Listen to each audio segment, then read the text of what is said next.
What's crack-a-lackin'? Welcome in to My Mind is a Weapon Fantasy Football Show. Welcome into episode 72, everybody. I am your host, SleezBall. Today's episode is going to be heading into week 5. My top 10 waiver wire ads to help you guys win your leagues coming up if you have any of these crazy injuries that just keep piling up in fantasy football. Now, this is going to be based for 12-plus man leagues. So you're not going to see guys like Justin Fields or Sam Darnold. Those guys should not be on your waiver wire. Before we dive into it, guys, make sure you smash that like. Make sure you smash that subscription. Turn that bell on. All the support's appreciated. And if you guys can't make any of the live shows or anything like that throughout the week, make sure you drop any questions you have in the comments. I try to get to them all as fast as I can and help you guys get that ultimate goal of winning that fantasy football championship. And let's dive into it here, guys. So I am going to go position in order here, guys. QB, running back, wide receiver, tight end. So it's not like go spend it all on Joe Flacco as my number one waiver wire pick. I will give you the FAAB I think you need to and explain each player as we go. Now, the first guy I want to talk about here is Joe Flacco. So Anthony Richardson goes down. He will be day to day. But I feel like even if he's day to day here, I feel like they sit him out versus Jacksonville. Jacksonville is 0-4, and their pass defense, guys, literally ranks 28th versus the wide receiver position. You saw Josh Downs wake up. You saw Michael Pittman wake up.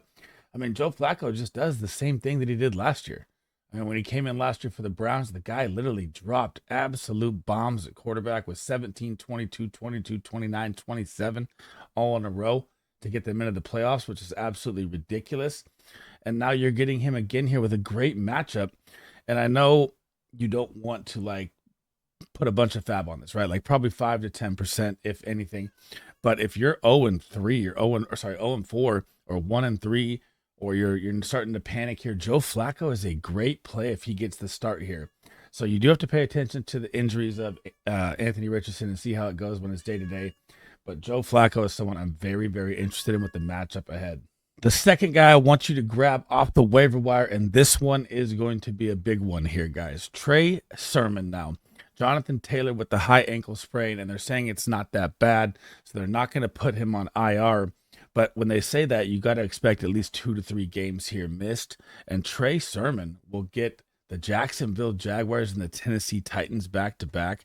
The Jacksonville Jaguars are giving up 27.4 points per game to the running back position. That ranks 26th on the season. This is going to be a guy that you are going to want to spend 20 to 30%, even if it's a plug and play for 2 to 3 weeks, because the matchups are so good here. So I know he came in late in week 4 in the game. Jonathan Taylor got hurt late in the game, so he only played 26% of the snaps. He only got, 5 attempts for 8 yards and 1.6 yards average. So it was kind of an ugly showing. But in this matchup right here against Jacksonville, this could be pure gold. And he will be the focal point here. It will be the Trey Sermon show. He is a complete handcuff, and I like to spend 20 to 30% FAAB on him. And you have to even look at week 3. He even found the end zone in a close game versus Chicago. So they know this is their backup guy, and he's going to absolutely be a plug-and-play flex play that you can get. And especially, like I said in the first part, if you're 0-4 or 1-3 and your injuries are piling up, this is a great man to go purchase for 2 to 3 weeks to help you get over the hump. Number 3 player you should be targeting on your waiver wire. And this one, man, I missed on. I thought it would be Carson Steele, and it was not. It was 29-year-old Kareem Hunt, brought up from the practice squad, brought him into the game versus the Chargers, dropped 10 fantasy points, saw 14 carries, 69 yards, even saw 2 receptions in the receiving game. And it looks like it's going to be his job here. So it's even crazier to think about that CEH could be returning this week. That looks like the update coming off his, whirlwind of seeing his boy shot and went to rehab, and prayers up in that situation. But I still don't think the Chiefs really trust CEH. If you've watched him ever as a backup, they always kind of scat back it around. And Kareem Hunt looks like he's going to be the guy here. And you're going to get a Monday night game against the Saints. Although the Saints run D is very good, this could be a plug and play flex play 100%, especially again with all the injuries that are happening. I am not opposed to spending 15 to 20% to picking up Kareem Hunt for a plug and play flex play till we figure out how this Kansas City Chiefs rotation is going to play out at running back. Number 4 guys off the waiver wire you should be picking up, and it is my guy I've been pumping up all season long, Dontavian Wicks, and we get the Christian Watson, injury that happens every single time he plays during the season. It's unbelievable. And you finally got to see who the true alpha one wide receiver is, Dontavian Wicks. He played 76% of the snaps. He saw 13 targets, guys, 5 receptions, 78 yards, 2 touchdowns. This man, whenever he gets on the field, his production is just so damn good. It's crazy. So if you even look back to last year when he got his limited work, he would ball out every single time he's out there. He looks like Jordan Love's main guy he's going to be targeting, and it's going to be an absolute amazing schedule ahead. Again, we don't know Christian Watson's injury status with the ankle yet, but you're about to get the LA Rams, the Arizona Cardinals, the Houston Texans, and the Jacksonville Jaguars, 4 defenses that are bottom of the barrel versus the pass, and this man is about to absolutely smash, and I honestly think that he may even keep this job with how good he looks. Number 5, guys, the target monster for the Indianapolis Colts, Josh Downs, is finally back and healthy. So he missed the first 2 games of the season with the injury. Then he came back week 3, getting his feet back wet here against the Chicago Bears. He only saw 5 targets. Then you get a 22-point game in week 4 last week against the number 1 defense in the Pittsburgh Steelers. His snap share goes up to 62%. He gets 9 targets, sees 82 yards, 8 receptions, and a touchdown, and 22.5 fantasy points, guys. Josh Downs is going to be a flexible play. And if you even look back to last year, man, he had almost like 6 to 7 games with over 9 targets last year. He had 1 with 13, 1 with 2, 3 with 9. I mean, he's just the glue to this offense in the middle as the slot receiver. And especially if Joe Flacco is out there this week against Jacksonville, you can 100% flex Josh Downs. But I wouldn't say if Anthony Richardson's out there, you can flex him yet, because Anthony Richardson's been struggling. Although even in week 4, he came out looking good before the injury. I still would kind of temper expectations. But I mean, even last year when he was out there at the beginning with Josh Downs, he still targeted him heavily. So I'm willing to spend 15 to 20% to get Josh Downs, who could be a flex play weekly for you in fantasy football.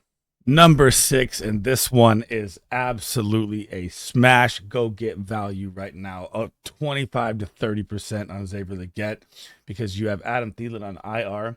And I told you, Andy Dalton is going to open up this offense. Andy Dalton is going to make them look way better. And look what happens. Deontay Johnson starts balling 2 games straight. Adam Thielen loses his role, and the rookie phenom Xavier Legette steps in, guys. He goes for 10 targets, 20 fantasy points, 6 receptions, 66 yards, and a touchdown. He's even seen work in the return game. He's even seeing work in the rush game. This is what you want in an offense that is moving like this with the Red Rocket at the helm. And you have to love that he's seeing 87% of the snaps. That means he's never literally coming off the field, but barely in goal line situations. You could look at it like that, or 12 personnel and short yardage. But Xavier Legette is going to be a home run hit here for the next couple weeks. You get Chicago, Atlanta, Washington, and Denver coming up. And I don't think he's going to lose this job after what you've seen. So you're not just purchasing a rental here. You are purchasing a possible flex play for the rest of the season. And I absolutely love this pickup. Number 7, guys, and this one's kind of a smaller purchase, kind of dart throw option here in Juju Smith-Schuster. So for the Kansas City Chiefs, they've now lost Hollywood Brown for the season. Looks like they're going to lose the torn ACL to Rashee Rice, which is prayers up, man. He was absolutely balling. And no wide receiver has done anything in this offense yet since he's been gone. And you have to look at it here like, this is going to be the role that Juju Smith-Schuster could play. Yes, could they bring in a free agent? Could they make a trade? Michael Thomas is a free agent. Could they go to D-Hop? Something like that as well. That could happen, but I don't think that's going to happen here in a week. And if you're looking for like a flex play, plug and play that could play the Rashee Rice role here, and it's going to be a Travis Kelce as the focal point, it probably is going to be Juju Smith-Schuster to me over Justin Watson. I don't, you could say he played the same amount of snaps and stuff like that. But I think Juju Smith-Schuster is going to be a 5% FAAB play dart throw shot here. I mean, you get the Saints on Monday night and a bye, so it will probably look different heading into week 7, against the 49ers. But you could get a decent play here in week 5 here against the Saints on Monday night with Juju.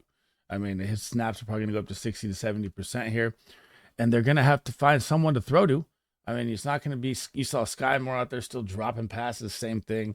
Juju Smith-Schuster could be, again, this is a dart throw play here, could be the flex play that, finds the end zone, has a nice game here. But again, I'm not willing to spend more than 5%. This is one of my dart throw waiver wire plays here. Number 8, and this one's getting scary, guys. Tank Bigsby's sophomore bounce back year, you could say, because his freshman start was so bad as a rookie. is unbelievable right now. I know he's still behind ETN. ETN's still a superstar. He's still only playing 29% of the snaps. What you have to look at here, guys, is 21 attempts for 172 yards. He is averaging 8.19 yards per carry, the highest in the NFL. This man is on an absolute tear whenever he gets the ball. And they used to say that he would run north and south, and that's his problem. Look at him now. He's shifting outside. He's blowing people out to the edge of the line every single time. The speed looks unreal. And they're going to have to start looking at it like, dude, ETN's kind of struggling. So especially if you own ETN here and Tank Bigsby is on your waiver wire, I'm willing to spend 20 to 25% if I own him, about 15 to, I'd say 10 to 15 if I don't, because, you're still just holding a very, very good handcuff at the moment that could possibly, pop one here and there. I mean, his floor has been 7.10.00. So it's kind of tough in that situation, but man, when he gets the ball, he looks electric. And if I own ETN, I'm going after him heavy because I'm going to have a for sure RB, low end, high end RB2 handcuff, I'd say. Number 9, and this was crazy on my stream last week before kickoff. My guy, Big Draft Energy, shout out to him, literally called out that Tucker Kraft would be the tight end 1 on the week, and kaboom. The man exploded, dude. 17.3 fantasy points, 86% of the snaps, guys. He's better than Luke Musgrave. I was also saying that before the season that I think Tucker Kraft will be the better tight end here in the situation. He saw 9 targets. Now, the game script here was heavy passing, right? The Packers were behind the whole game, heavy early to the Vikings. They had to pass a ton to come back. So I'm not going to expect the volume of 9 targets a game for him. But you can stay in the range of 4 to 5 with a possible touchdown upside with how bad the tight end position has been. I mean, why not take a shot here? You get the LA Rams, who are very bad versus the tight end coming up. Arizona, Houston, and Jacksonville, all bad pass defenses here. This could be a guy that I'm willing to spend 15 to 20% on just because the tight end position is terrible right now. And you got Jordan Love back healthy, and the offense is going to start clicking here, and it's going to look electric. And Tucker Kraft is the tight end I want over Luke Musgrave now. I don't even think Luke Musgrave, you could just drop that guy to the wire at this point. Number 10, sticking with the tight end, and this one is interesting as well here, man. Cade Otton. So not only is he the number 1 most snap share used tight end in the NFL, which means he's never coming off the field. He's had 86, 100%, 91, and 95% in 4 games. But what's interesting is I thought we were in for that Dave Canales after the first 2 weeks where they don't target the tight end, and Cade Otton's just going to be out there running wind sprints. And because in the first 2 weeks, that's what you saw. He only had 4 targets in the first 2 weeks, and all of a sudden against Denver and Philly, he erupts for an average of 10 fantasy points a game here. He's had 17 targets in 2 games, 13 receptions, 100 yards. That is volume that you have to love at a tight end position that is very, very struggling right now for every single person that's playing fantasy football. I mean, Kyle Pitts just dropped to 0, and he was my tight end 1 last week. So, I mean, I'm all over the place with this as well. But Cade Otton, guys, this is going to be a flex play, especially with the buys that you have this week. Say you have Laporta on a buy for the Lions. Say you're sitting there and you're like, oh, well, how do I look at my waiver wire here? Do I go Tucker Kraft? Do I go Cade Otton? So Cade Otton is the guy that's always going to be out there. Tucker Kraft is the high-end upside guy in a Rams matchup if you're looking for a plug and play.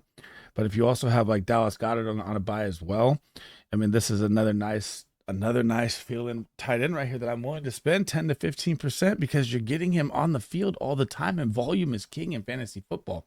And 17 targets over the stretch, that would put you literally in the top 10 of targets in just 2 games, guys. That's how bad the tight end position has been. I love the Cade Otton pickup, and I love him as even a play against Atlanta with how bad the position has been. That is the end of episode 72, everybody. My waiver wire top 10 pickups for the week. Now, you guys got to remember, you do have 4 teams on a bye this week as well in the Philadelphia Eagles, the Chargers, the Lions, and the Titans. So, again, like I just said with the tight end video there, if you're missing any of these pieces this week, these are players I like to plug and play in there that are actually going to be decent. And, again, it's for 12-man leagues plus. I didn't want to dive into 8 to 10-man leagues because those waiver wires are always so stacked. Now, before we head out, guys, make sure you smash that like, hit that subscription button, turn that bell on. All the support's appreciated. I will be live Thursday and Friday, guys. And if you cannot make the lives, make sure you drop any questions, comments you have in the comments. I try to get to them all. And I'm going to try and get all my content out to you guys before the Thursday night kickoff. So I have my QB, running back, wide receiver, tight end, defense, and kicker rankings coming. And then my stardom and sit and all that will start tomorrow, guys. And thank you guys for all the support, man. I'll catch you in the next one. SleezBall out.